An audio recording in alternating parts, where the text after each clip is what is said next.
ತನಗಾಗ 13ರಿಂದ 15 ವರ್ಷ ಪ್ರಾಯ. ಆತ ನನ್ನ ಬಳಿ ಬಂದ. ನನ್ನ ಮೇಲೆ ಲೈಂಗಿಕ ದೌರ್ಜನ್ಯ ಕೇಳಿದ. ಆಗ ನಾನು ಅವರಿಗೆ ಕಚ್ಚಿದೆ. ಹೀಗೆ ಅಮೆರಿಕದ ನ್ಯಾಯಾಲಯದ ಮುಂದೆ ಆರೋಪ ಹೊರಿಸಿದ್ದು ಬೇರೆ ಯಾರ ಮೇಲೂ ಅಲ್ಲ, ಈಗಿನ ಅಧ್ಯಕ್ಷ ಟ್ರಂಪ್ ಮೇಲೆ.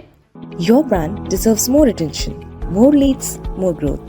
From powerful digital marketing that drives results to smart software solutions that streamlines your business and high quality printing that makes your brand stand out. Then Beja Publicity.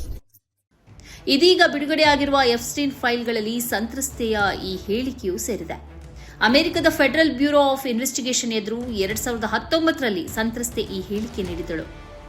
ಅಮೆರಿಕದ ನ್ಯಾಯಾಂಗ ಇಲಾಖೆ ಇದೀಗ ಈ ಫೈಲ್ಗಳನ್ನು ಬಿಡುಗಡೆಗೊಳಿಸಿದೆ. ಕುಪ್ರಸಿದ್ಧ ಲೈಂಗಿಕ ಅಪರಾಧಿ ಎಫ್ಸ್ಟೈನ್ ನನ್ನನ್ನು ಕರೆದುಕೊಂಡು ಹೋಗಿ ಟ್ರಂಪ್ಗೆ ಪರಿಚಯಿಸಿದ. ಅದು ನ್ಯೂಯಾರ್ಕೋ ಅಥವಾ ನ್ಯೂಜೆರ್ಸಿಯೋ ಅನ್ನೋದು ಗೊತ್ತಿಲ್ಲ. ಟ್ರಂಪ್ ನನ್ನ ಮೇಲೆ ಲೈಂಗಿಕ ದೌರ್ಜನ್ಯ ನಡೆಸಲು ನೋಡಿದ. ನಾನು ಬೇರೆ ದಾರಿ ಇಲ್ಲದೆ ಆತನಿಗೆ ಕಚ್ಚಿದೆ ಎಂದು ಯುವತಿ ಅಮೆರಿಕದ ತನಿಖಾ ಸಂಸ್ಥೆಯಾದ ಫೆಡರಲ್ ಬ್ಯೂರೋ ಆಫ್ ಇನ್ವೆಸ್ಟಿಗೇಷನ್ ಅಥವಾ FBI ಮುಂದೆ ಸಾಕ್ಷಿ ಹೇಳಿದ್ದಾಳೆ. ಈ ವಿಷಯದಲ್ಲಿ ನೀನು ಮಾತಾಡಬಾರದು ಎಂದು ನನ್ನನ್ನು ಬೆದರಿಸಲಾಗಿತ್ತು. ವರ್ಷಗಳ ಕಾಲ ನನಗೂ ನನ್ನ ಕುಟುಂಬಕ್ಕೂ ಬೆದರಿಕೆಯ ಕರೆಗಳು ಬರ್ತಾ ಇತ್ತು ಎಂದು ಸಂತ್ರಸ್ತೆ ಹೇಳಿದ್ದಾಳೆ. ಈವರೆಗೆ 47,635 ಎಫ್ಸ್ಟೈನ್ ಫೈಲ್ಗಳು ಬಿಡುಗಡೆಯಾಗಿದ್ದರೂ ಟ್ರಂಪ್ಗೆ ಸಂಬಂಧಿಸಿದ ಈ ಫೈಲ್ಗಳನ್ನು ಮುಚ್ಚಿಡಲಾಗಿತ್ತು. ಅಮೆರಿಕದ ನ್ಯಾಯಾಂಗ ಇಲಾಖೆ ಇದನ್ನು ಬಹಿರಂಗಪಡಿಸಿರಲಿಲ್ಲ. ಈ ಹಿನ್ನೆಲೆಯಲ್ಲಿ ಅಮೆರಿಕದ NPR ಪತ್ರಿಕೆಯು ಈ ಬಗ್ಗೆ ಸ್ಫೋಟಕ ವರದಿಯನ್ನು ಪ್ರಕಟಿಸಿತು. ಆ ಬಳಿಕ ಇದೀಗ ಕಾಣೆಯಾಗಿದೆ ಎಂದು ಹೇಳಲಾದ ಆ ಫೈಲ್ಗಳ ಬಿಡುಗಡೆ ನಡೆದಿದೆ. ಇದೇ ವೇಳೆ ಟ್ರಂಪ್ ಈ ಆರೋಪಗಳನ್ನು ನಿರಾಕರಿಸಿದ್ದಾರೆ. ಈಗಾಗಲೇ 47,635 ಎಫ್ಸ್ಟೈನ್ ಫೈಲ್ಗಳನ್ನು ಬಿಡುಗಡೆಗೊಳಿಸಲಾಗಿದೆ. ಆದರೆ ಅವುಗಳಿಂದ ಟ್ರಂಪ್ಗೆ ಸಂಬಂಧಿಸಿದ ಈ ಫೈಲ್ಗಳನ್ನು ಅಡಗಿಸಿಡಲಾಗಿತ್ತು ಎಂದು ನ್ಯಾಯಾಂಗ ಇಲಾಖೆ ಇದೀಗ ಒಪ್ಪಿಕೊಂಡಿದೆ. ಇದೀಗ ಈ ಫೈಲ್ಗಳನ್ನು ಕೂಡ ಬಿಡುಗಡೆಗೊಳಿಸಲಾಗಿದೆ. ಇದೇ ವೇಳೆ ಎಫ್ಸ್ಟೈನ್ ಫೈಲ್ನ ಇನ್ನೂ ಬಹುಮುಖ್ಯ ಭಾಗವನ್ನು ಅಮೆರಿಕದ ನ್ಯಾಯಾಂಗ ಇಲಾಖೆ ಅಡಗಿಸಿಟ್ಟಿದೆ ಎಂಬ ಆರೋಪ ಕೇಳಿಬಂದಿದೆ.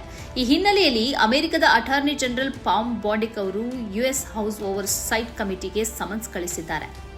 ಲೈಂಗಿಕ ಅಪರಾಧಿ ಎಫ್ಸ್ಟೈನ್ಗೆ ಸಂಬಂಧಿಸಿ 30 ಲಕ್ಷ ಪುಟಗಳ ಫೈಲ್ಗಳಿವೆ. 1,80,000 ಚಿತ್ರಗಳಿವೆ. 2,000 ವಿಡಿಯೋಗಳಿವೆ. ಇವೆಲ್ಲವೂ ಈಗಾಗಲೇ ಅಮೆರಿಕದ ನ್ಯಾಯಾಂಗ ಇಲಾಖೆಯಲ್ಲಿದೆ. ಇವುಗಳಲ್ಲಿ 45,000 ಫೈಲ್ಗಳನ್ನು ಬಿಡುಗಡೆಗೊಳಿಸಲಾಗಿದೆ. Donald Trump, Bill Clinton, Bill Gates, ಖ್ಯಾತ ವಿಜ್ಞಾನಿ ಹ್ಯಾಕಿಂಗ್ಸ್ ಮುಂತಾದ 10 ಹಲವು ಪ್ರಮುಖರ ಹೆಸರುಗಳು ಈ ಫೈಲ್ಗಳಲ್ಲಿವೆ. 10 ರಿಂದ 15 ವರ್ಷಗಳ ಒಳಗಿನ ಮಕ್ಕಳನ್ನ ಈ ಖ್ಯಾತನಾಮರು ಲೈಂಗಿಕ ದೃಶ್ಯಗಾಗಿ ಬಳಸಿಕೊಳ್ಳುವುದಕ್ಕೆ ಅವಕಾಶ ಮಾಡಿಕೊಟ್ಟ ಆರೋಪ ಎಫ್ಸ್ಟೈನ್ ಮೇಲಿದೆ. ಅದಕ್ಕಾಗಿ ಆತನಿಗೆ ಶಿಕ್ಷೆಯನ್ನೂ ವಿಧಿಸಲಾಗಿತ್ತು. 2019ರಲ್ಲಿ ಅಮೆರಿಕದ ಜೈಲಿನಲ್ಲಿಯೇ ಆತ ಆತ್ಮಹತ್ಯೆ ಮಾಡಿಕೊಂಡ ರೀತಿಯಲ್ಲಿ ಪತ್ತೆಯಾಗಿದ್ದಾನೆ.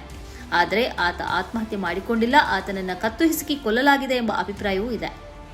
ಇರಾನ್ ವಿರುದ್ಧದ ಯುದ್ಧದಲ್ಲಿ ತಲ್ಲೀನರಾಗಿರುವ ಟ್ರಂಪ್ಗೆ ಇದೀಗ ಬಿಡುಗಡೆಗೊಂಡ ಫೈಲ್ ಯಾವ ರೀತಿ ಪರಿಣಾಮ ಬೀರುತ್ತದೆ ಎಂಬುದನ್ನು ಕಾದು ನೋಡಬೇಕಾಗಿದೆ. ಈ ಕಾರ್ಯಕ್ರಮದ ಪ್ರಾಯೋಜಕರು Gadiyar group of companies,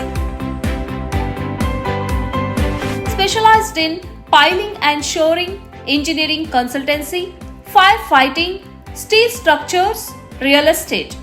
Office SIT Tower, Silicon Oasis, Dubai, UAE. ಸ್ನೇಹಿತರೆ, ನಿಮ್ಮ ಅದ್ಭುತ ಬೆಂಬಲದಿಂದ ಸನ್ಮಾರ್ಗ ನ್ಯೂಸ್ ಚಾನೆಲ್ ಈಗ 2 ಲಕ್ಷ ಸಬ್ಸ್ಕ್ರೈಬರ್ಗಳನ್ನು ದಾಟಿದೆ. ಇದು ನಮ್ಮ ಯಶಸ್ಸಲ್ಲ, ಇದು ನಿಮ್ಮ ಯಶಸ್ಸು. ನಮ್ಮ ಮುಂದಿನ ಗುರಿ 4 ಲಕ್ಷ. ಇದು ಕಷ್ಟವಲ್ಲ. ನೀವು ಮಾಡಬೇಕಾದದ್ದು ಸಿಂಪಲ್. ನೀವು ಸನ್ಮಾರ್ಗ ನ್ಯೂಸ್ ಚಾನೆಲ್ ವಿಡಿಯೋವನ್ನ ನಿಮ್ಮ ಸ್ನೇಹಿತರಿಗೆ, ಕುಟುಂಬದವರೊಂದಿಗೆ ಹಂಚಿಕೊಳ್ಳಿ ಮತ್ತು ಅವರಲ್ಲೂ ಸಬ್ಸ್ಕ್ರೈಬ್ ಮಾಡಲು ಹೇಳಿ. ನೀವು ಶಕ್ತಿಯನ್ನು ಕೊಡಿ, ನಾವು ನಿಖರ ಸುದ್ದಿ ಕೊಡ್ತೇವೆ. ಧನ್ಯವಾದಗಳು.